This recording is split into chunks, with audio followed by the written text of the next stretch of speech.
মার কথা মনে পড়ে কষ্ট লাগেনি?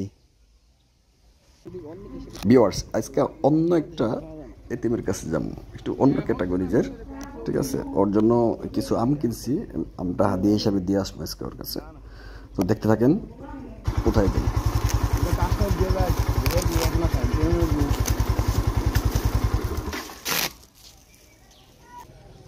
এই যে এখন যার কাছে যাবো ওরা ওই সিগা কি মামুরা গেছে, বুঝছেন? ওদের ওই সিগা আরেক রকম দুনিয়া দেই। বাবা বললে, তোমার নাম কি? তোমার এদিকে আসো। আব্বুর নাম কি? রফিক। তোমার আম্মু মারা গেছে? ও, এদিকে আসো। তোমরা কয় ভাই কয় বোন? তিনজন। তুমি কি সবার ছোট? আজকে কি দিয়ে ভাত খাইছো? কি মাছ দিয়া? ভাগ করছে কে? আব্বুই ভাগ করে?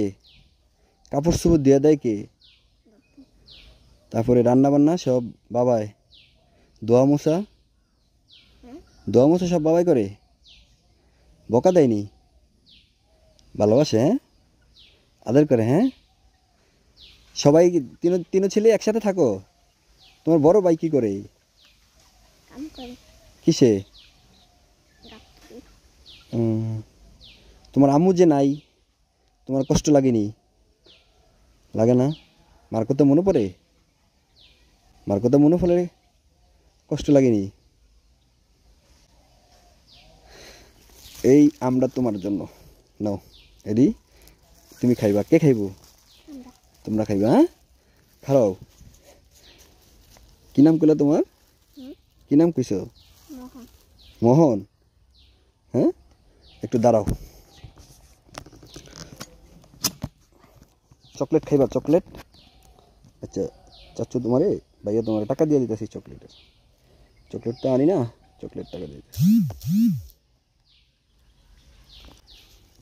চেরা দিয়ে চকলেট কিনা খাইবা। হ্যাঁ, ঠিক আছে নি? খুশি? ওকে ভিউয়ার্স, আমি আমার চেষ্টা চালিয়ে যাবো। আপনাদের ভালোবাসা পাইলে অবশ্যই সফলতা আসবে। এই এতিম অসহায় পরিশ্রমী মানুষদের পাশে যেন দাঁড়াইতে পারি, সেই ভালোবাসা দিবেন, ভিডিওগুলো শেয়ার করবেন অবশ্যই। এর হচ্ছে মানাই, বাবাটা ভালো আছে ইনশাল্লাহ, কারণ বাবাটা মায়ের শূন্যতা দূর করে রাখতেছে ভাই, বুঝছেন? আর মায়ের সবগুলা কাজ করে দিতেছে, ওইভাবে যত্ন নিতেছে, তো যতটুকু সম্ভব করে। এখনও অন্য চিন্তা করে না একটা বউ আইন না সংসার করব। আল্লাহ ভালো জানে, হয়তো এই বাবা এই সন্তানদের তাকিয়ে আর বিয়ে শাদী করবো না। শেষ বয়সে যদি সন্তানটা বাবার দিকে না তাকায় ভাই, কি পরিমাণ কষ্ট হইতে পারে মানুষের। ও আল্লাহ।